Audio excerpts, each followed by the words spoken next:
Burn injuries are traumatic injuries both on an emotional level and a physical level. Often the events surrounding the burn injury are very traumatic for patients. Keira was always very empathetic, so much so that she'd always put herself at the back of the line to make sure everyone else got to go first. On the day of Keira's accident, Keira and Haley had both been sick on and off, so we decided that we would keep them home from school and I would just take them to our local doctor. After lunch, I packed them into the car and we drove up to the doctor's office, and actually we were talking, Keira and I, back and forth with, should we buy the doctor tea or coffee? Because we usually always get them a drink.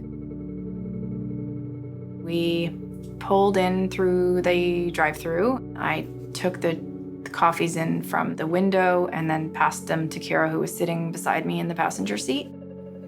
And then we pulled out and she started to scream. There was 5 drinks in a 4-drink holder, and the first one fell and I dropped them all onto my lap. It was so painful I couldn't even cry. I just screamed. And so I put my car in park and I got out and I pulled her clothes off in the middle of the parking lot.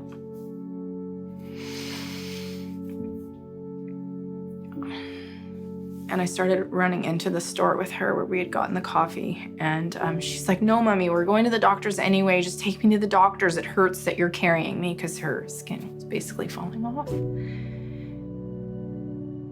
We climbed back in the car and we went up to the doctor's. He was like, maybe 60 seconds away. And he immediately put cold stuff on and was trying to calm me down, and then we went to the hospital. You're always used to being the caregiver, right? You can fix everything. When I saw the injury, it was very apparent that there was nothing I could do for her.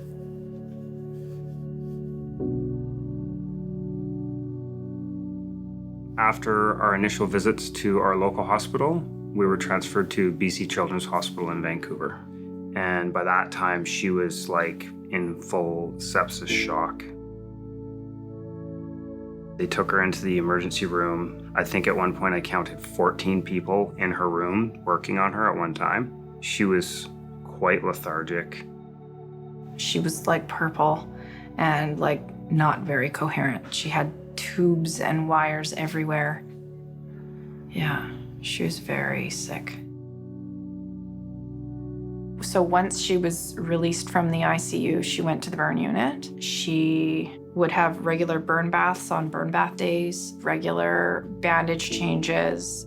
Keira has had some unique challenges. She, for example, required dressings for a long period of time, even after initial healing of her burns, because there were some areas that were quite fragile. After these injuries heal, patients are faced with many longer-term challenges, including the psychosocial and functional issues with burn scars. Before Keira was discharged, we were connected with the psychologist from BC Children's and the mental health team over there, which she then also continued to work with for quite some time. The psychologist empowered Keira to be able to own as much of the story as she wanted to, but also still having boundaries in terms of like the things she didn't want to share. And then when we got back to school, Keira was able to work with her teacher and her school, and she went in and had conversations with her classmates. It's been 5 years now, and everything's mostly back to normal. I go to school and I like it there. I love animals. My dog Winston's my favorite. Burn camp was probably the best experience of my life because everyone's gone through the same thing, so they understand the pain and there's no judgment there. Somebody asked Keira recently what her favorite part of her childhood was. And she actually, surprisingly, said her burn. And I think the reason is because of the team that she had at BC Children's and the community support that she's gotten from it and all the advocacy and championing that she's been able to do. Through all of this, Keira has proven to be a remarkably resilient and strong young person, and she's become an advocate for patients with burn injuries. I'm extremely grateful for all the staff at BC Children's Hospital that helped me.